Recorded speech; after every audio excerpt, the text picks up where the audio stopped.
Oke, terima kasih.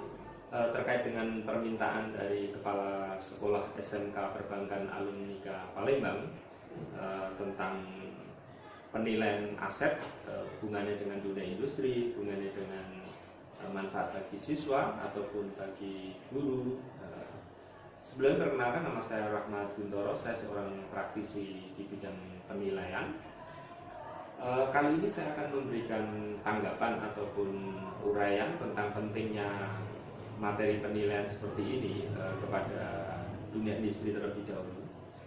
Saudara-saudara sekalian, dunia industri keuangan dan perbankan salah satu fungsinya adalah menyalurkan kredit dalam bidang apapun. Kredit membutuhkan agunan.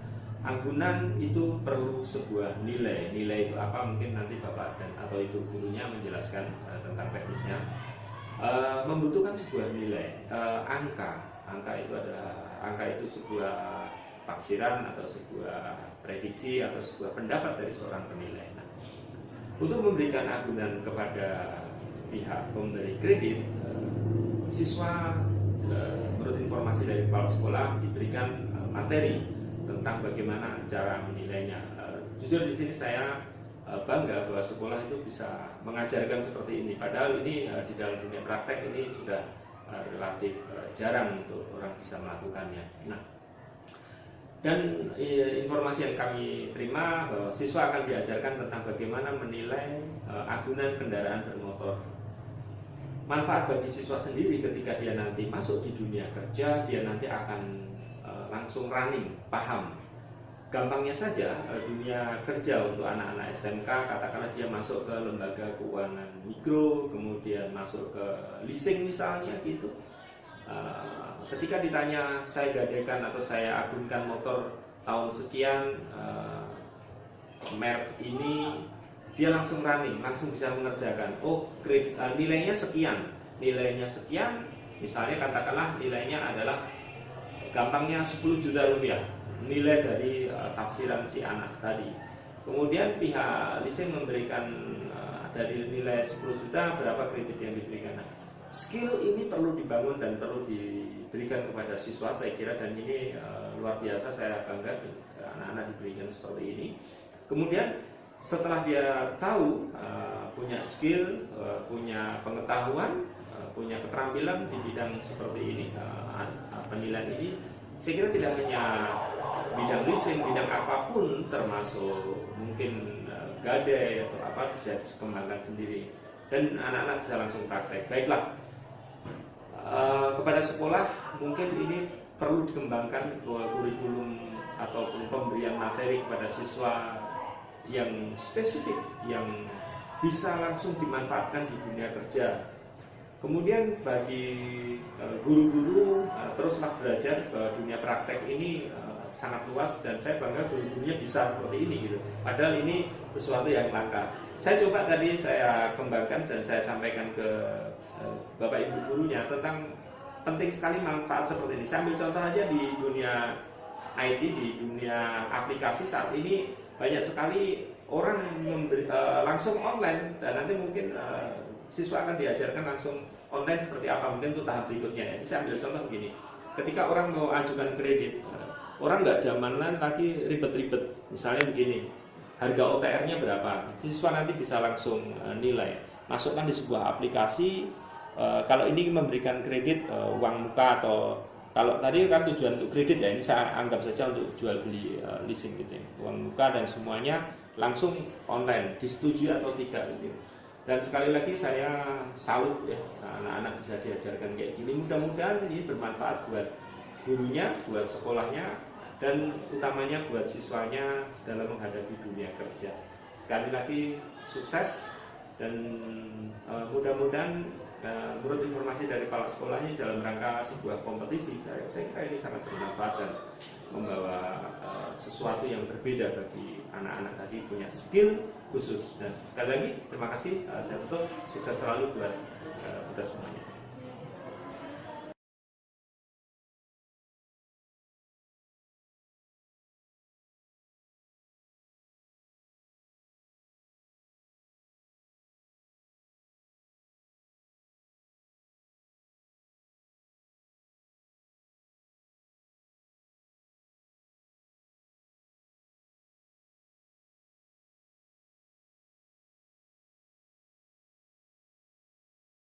Assalamualaikum. Waalaikumsalam. Selamat pagi semuanya. Hai. Pelajaran hari ini Ibu minta ketua kelasnya untuk pimpin doa. Kita doa dalam hati untuk Baiklah teman-teman, sebelum belajar ada baiknya kita berdoa terlebih dahulu menurut kepercayaan dan agama masing-masing. Berdoa mulai.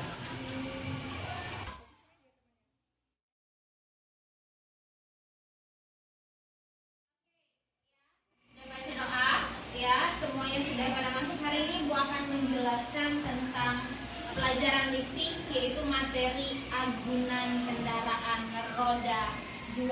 Sekarang buka bukunya semuanya. Ya, buka semuanya tentang bukunya. Ya, hari ini ya kita akan belajar tentang agunan kendaraan bermotor dalam perusahaan leasing. Ya, nah di sini Ibu akan perlihatkan apa itu sih agunan. Sebelum kita tahu apa itu agunan, Ibu tanya dulu apa itu leasing. Ada yang tahu apa sih perusahaan leasing? Saya.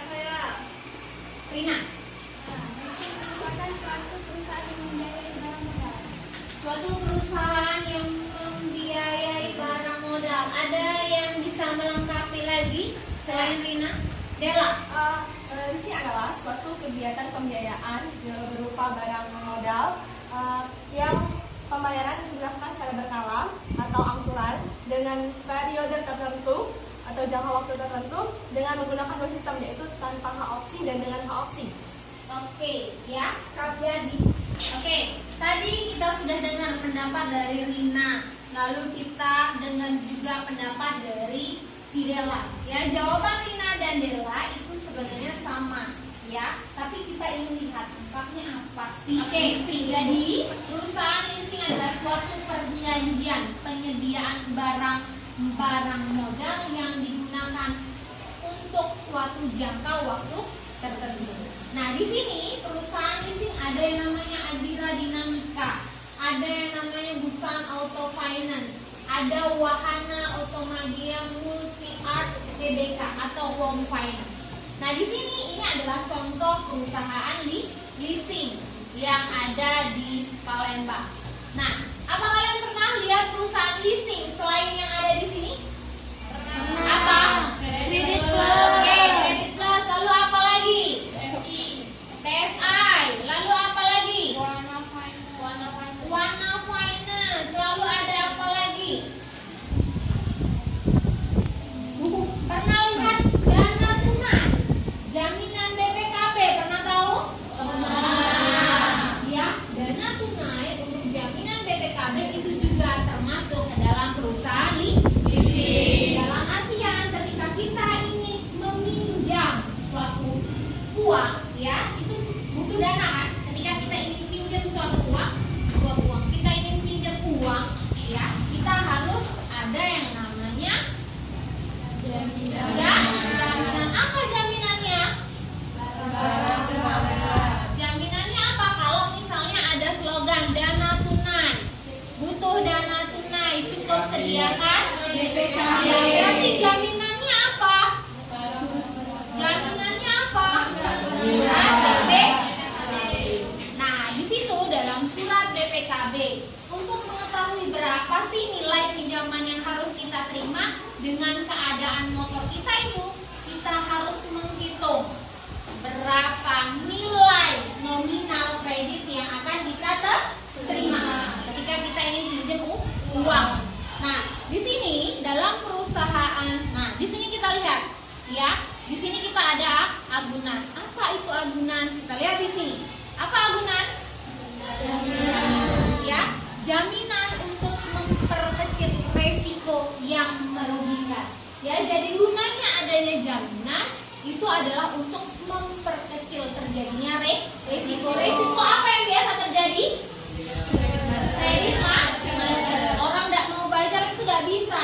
Karena ketika mereka tidak mau bayar, berarti barang agunan tadi akan dimiliki oleh perusahaan finance atau leasing tadi.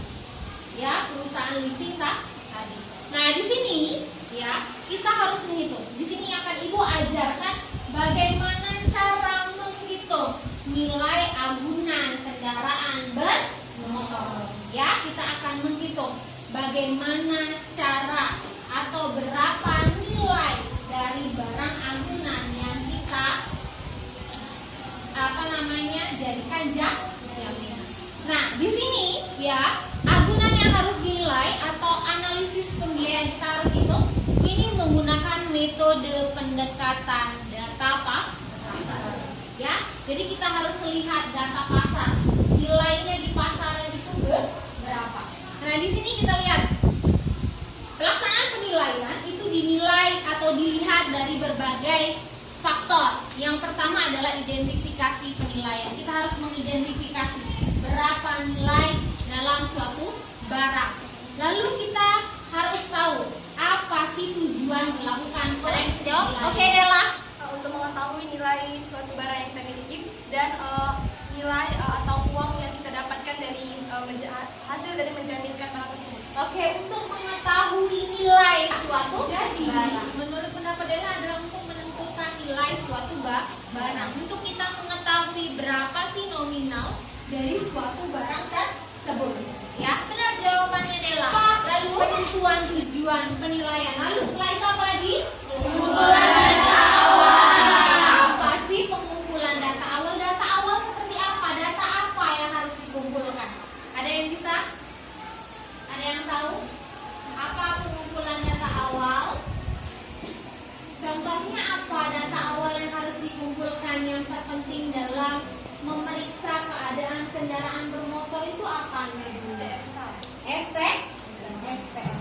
Ya, jadi yang pertama itu adalah surat menyuratnya dulu. Kita harus lihat kelengkapan surat. Motor siapa, kendaraan siapa yang akan kita nilai. Ya, lalu setelah itu apa lagi?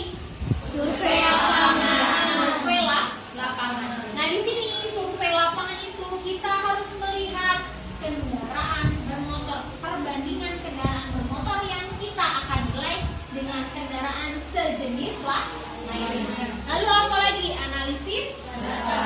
Oke, ada analisis data. Lalu setelah itu apa? Penentuan pendekatan. Pendekatan apa yang akan kita tentukan? Sudah dijelaskan tadi penentuan apa? Pendekatan apa yang akan kita gunakan?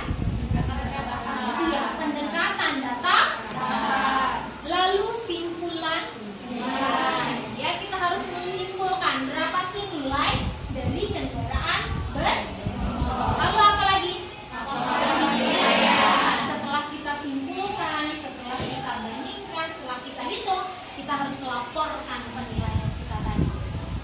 Ya, sampai di sini paham? Ada pertanyaan? Oke, lanjut ya.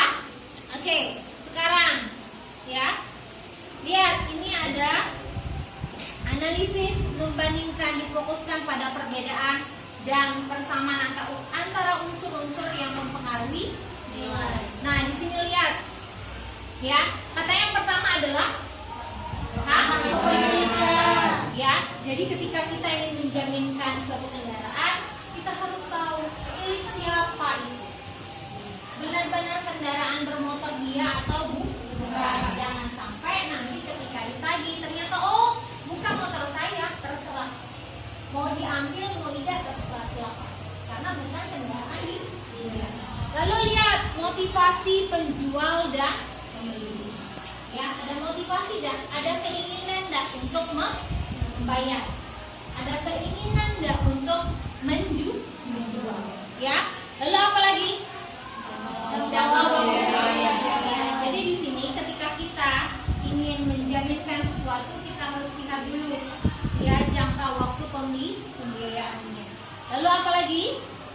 Kondisi pasar pada saat transaksi. Kondisi pasar, ya.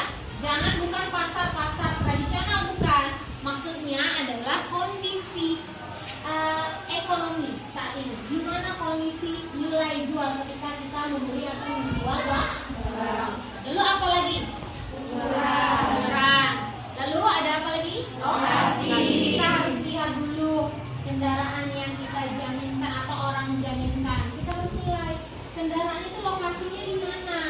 Kalau dia lokasinya di Jakarta misalnya, pengen dijual ke Palembang, kira-kira gimana keadaan kondisi kendaraannya tadi?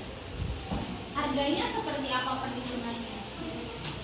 Nah, apa dia? Lebih mahal. Kalau dari Jakarta mau dijual ke Palembang gitu, lebih mahal karena ada ongkos transportasi. Ada lagi yang punya pendapat? Hah? Kata Dela lebih mahal karena ada ongkos transportasinya, biaya angkutnya, ada ongkirnya. Kata kalian sekarang ini. Ya, ada yang punya pendapat lain? Kalau misalnya motor Jakarta platnya B dijual ke Palembang, nih platnya PG. Nah, keadaan harga motornya akan lebih mahal atau lebih murah? Yakin? Yakin? Lebih mahal atau lebih murah? Kalian bayangkan harga motor di Jakarta atas nama Rama Firmansyah mau dijual ke Nyonya Dela misalnya di Palembang, ya. Kalau mau bayar pajak berarti harus ada KTP-nya siapa? Bayar pajaknya di Palembang atau di Jakarta? Di Jakarta. Kira-kira kalau dijual ke Palembang ribet gak Nyonya Dela nih mau ke Jakarta bayar pajak dulu? Ya, besar gak biaya yang dia gunakan? Lalu kalau misalnya si Dela atau Ibu Dela kan Nyonya Dela tadi pengen ganti surat-suratnya, ada biaya gak? Balik nama nih, ada biaya gak? Ada. Ya, kalau misalnya lokasinya di Jakarta mau dijual ke Palembang, jelas motor di Jakarta tadi lebih murah dibandingkan di Palembang.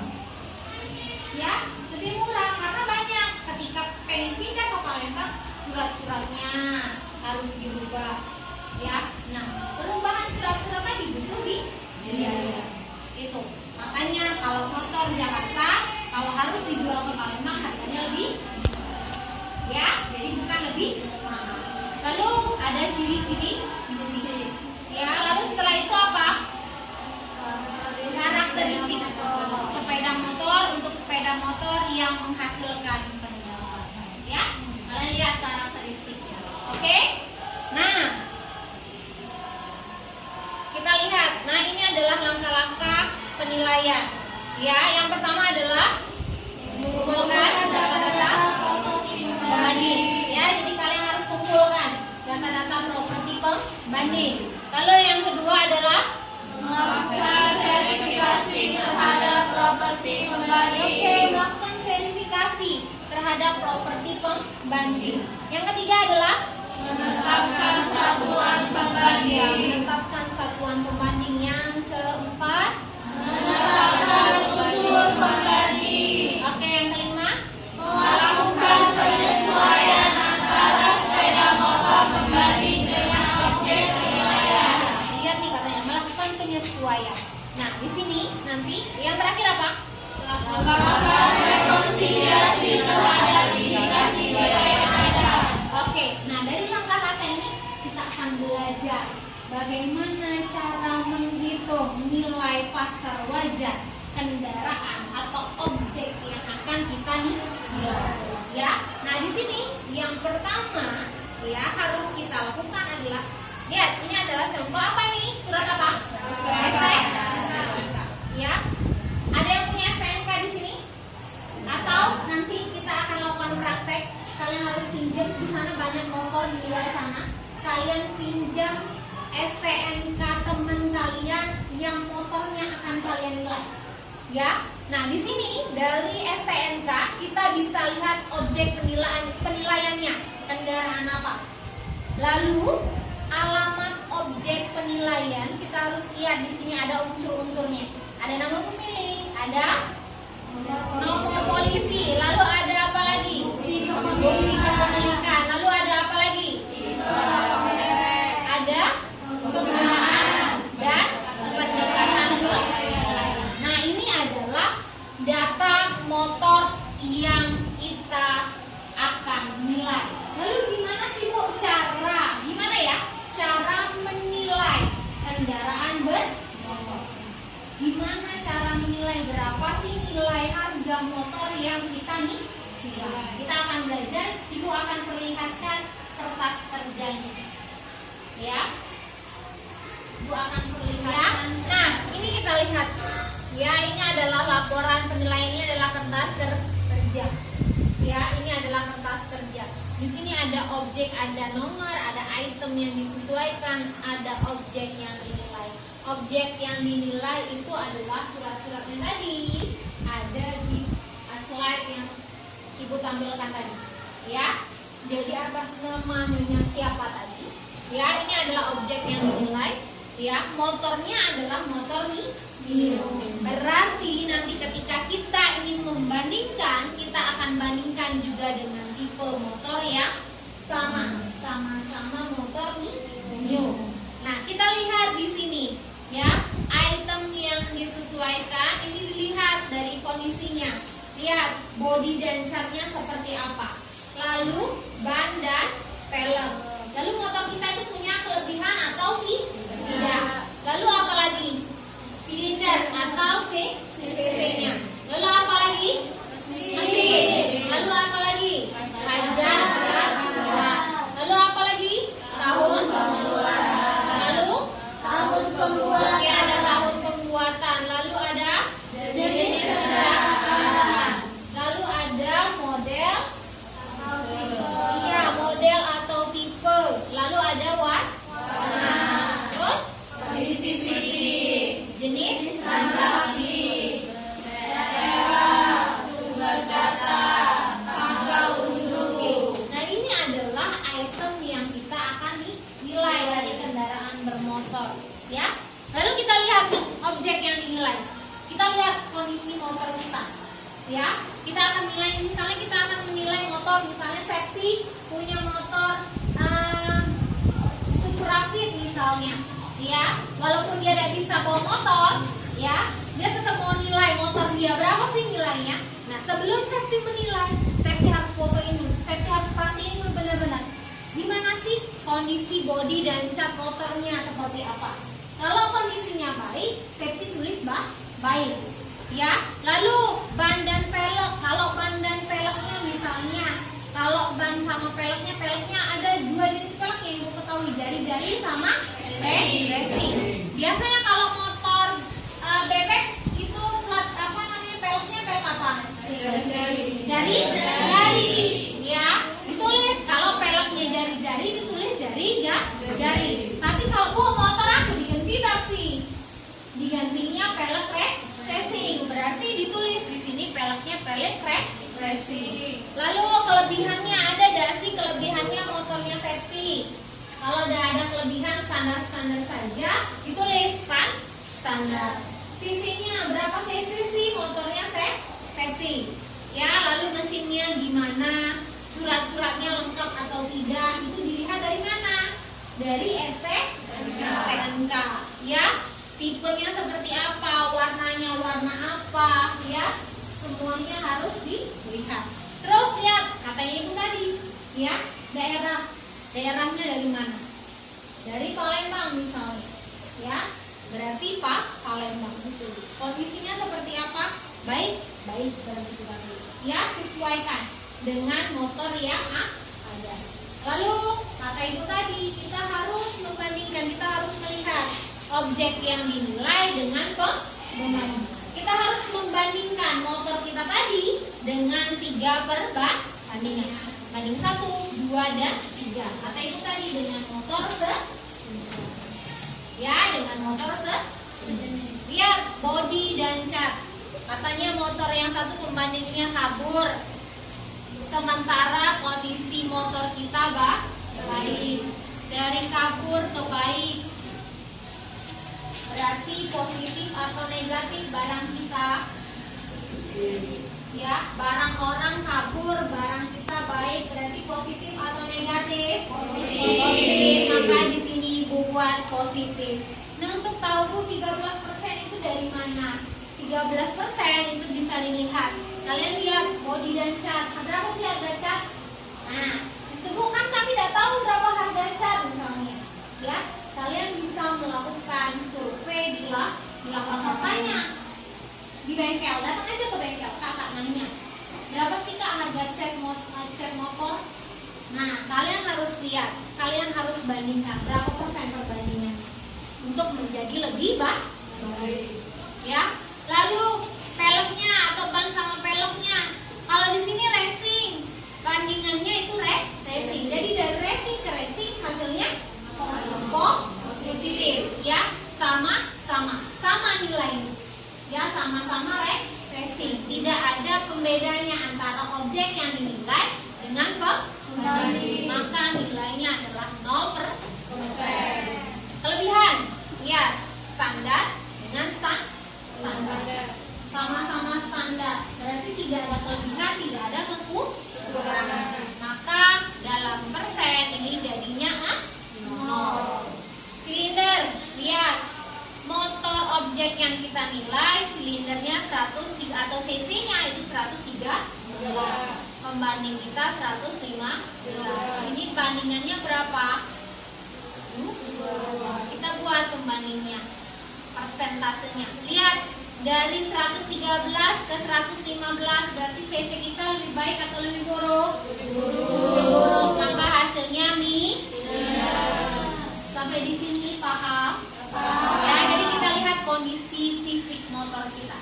Oke, selanjutnya ya, Ibu akan kasih kalian ya kertas kerja kosong ya. Di sini tugas kalian adalah melihat motor di parkiran sekolah kita ya. Kalian lihat, kalian berhak memilih motor siapa saja ya. Kalian pinjam STNK-nya ya. Kalian nilai motor, kalian cari objeknya dan kalian nilai motor teman kalian atau bapak ibu guru yang ada di parkiran. Bisa? Ya. Sekarang ibu kasih kertas kerjanya. Ibu minta kalian kerjakan. Ya. Kita akan survei langsung ke lapangan. Ya. Untuk tahu berapa nilai. Nah, parkiran sekolah kita di sini banyak sekali motor. Kalian boleh memilih motor untuk objek sebagai objek yang akan kalian nilai. Ya, terserah kalian pilih motor yang mana di sekitar sini aja. Ya, tidak perlu keluar sekolah. Kalian lihat. Setelah itu kalian pinjam STNK-nya untuk melihat tahun pembuatan dan yang lainnya. Paham? Oke, sekarang mulai cari motor yang akan kalian nilai. Oh, jangan.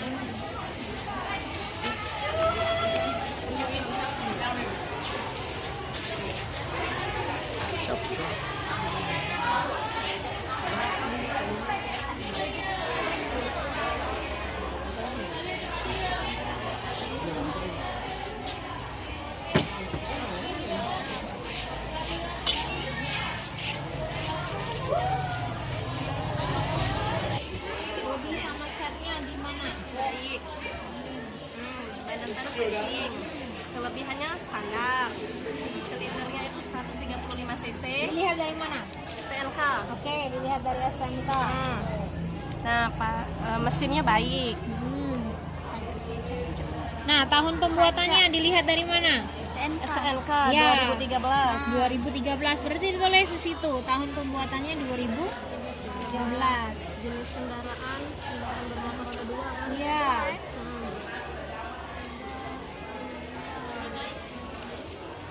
Warna merah hitam ya? Model Warna apa? Warna merah. Iya, merah. Dilihat dari STNK. Nah, model atau tipe Yamaha atau 5 inci. Yamaha baik kan? Nah, kondisi fisik Kondisi fisik gimana? Ada yang cacat tak motor ini? Ada yang cacat? tidak ada. Berarti kondisinya baik. Baik. Habis transaksi. Ini tidak perlu kita tulis karena kita belum tahu. Ini masih dalam tahap penawaran. Belum terjual kan? Kita tulis penawaran. Daerahnya? Daerah Palembang. Ya, tadi kita sudah melakukan survei di lapangan untuk motor objek yang akan kita nilai. Lalu, bagaimana Bagaimana dengan pembandingnya? Di sini kita pembandingnya karena kita tidak mungkin lagi untuk keluar terlampau jauh untuk ke dealer motor atau kemanapun. Sekarang kita sudah kenal dengan teknologi, ya. Sekarang kalian semua punya handphone? Ya. Keluarkan handphonenya, Ibu minta keluarkan handphonenya. Ada pakai datanya? Ya. Jangan dipakai buat main Pokemon aja ya. Nah, sekarang, oke, ya, kita lihat pembandingnya. Kita lihat di OLX. Coba kalian lihat. Itu untuk menilai berapa sih kalian harus cari pembandingnya tadi di OLX, ya. Dengan jenis motor yang sama dengan motor objek yang kalian nih nilai. Jadi kalau misalnya Emma, motor yang kamu nilai tadi motor apa Emma? Jupiter. Oke, Jupiter MX 125. Berarti pembandingnya ini adalah sama-sama motor Jupiter MX. Berarti di OLX Emma harus cari jenis motor yang ditawarkan di OLX tadi dengan motor atas nama Jupiter MX, ya. Nah, di situ nanti Hema akan bandingkan motor-motornya tadi. Oke? Bisa? Bisa? Paham? Coba kalian sekarang bandingkan, cari motor yang sejenis dengan motor kalian. Oke, kamu cari motor Jupiter MX. Ada di situ? Ada. Nah, kamu lihat motornya. Ini adalah motor sejenis kan? Dalam artian mesinnya sejenis. Kalian lihat, kamu lihat. Pembandingnya di situ kamu lihat. Pembandingnya ini adalah namanya Jupiter MX. Harga perolehannya berapa di situ? Nah, berarti kamu di situ tulis harga perolehannya 11.200.000. Kamu tulis di kertas ini kamu, kertas kerja kamu. Harganya 11.200.000. Oke, harganya 11.200.000 dengan motor Jupiter MX. Nah, pembanding kedua dan ketiga itu sama Hema. Berarti kamu harus cari motor yang sejenis yang nomor 2 dan nomor 3. Oke? Ya. Lalu kamu lihat kondisi-kondisi dalam dashboardnya. Ya, dalam persanya kamu bandingkan. Ya, seperti kasih contoh seperti ini. Ya, paham? Paham. Oke. Ibu kasih waktu kalian 10 menit untuk menyelesaikan objek pembandingnya, ya. Oke? Sudah selesai? Sudah selesai? Sudah. Ya. Bisa? Bisa. Objek yang dinilai bisa? Bisa. Ya. Besok minggu depan pertemuan berikutnya, Ibu akan bagi kalian beberapa kelompok, ya. Kita akan melakukan penilaian lagi, tapi ini adalah tugas kelompok yang nanti akan kalian presentasikan di depan analis kreditnya Bank BPR, ya. Jadi kalian harus siapkan diri kalian. Ibu akan bagi kelompok. Besok kita langsung nih, pertemuan berikutnya kita langsung survei lapangan lagi. Kita harus cari data lalu kita presentasikan langsung di depan Bapak Taufik. Dia adalah bagian kreditnya Bank BPR Sumsel, dan kita juga akan presentasikan hasil kerja kalian di depan Bapak Rahmat Guntoro. Dia adalah bagian analisis penilaian aset, ya. Jadi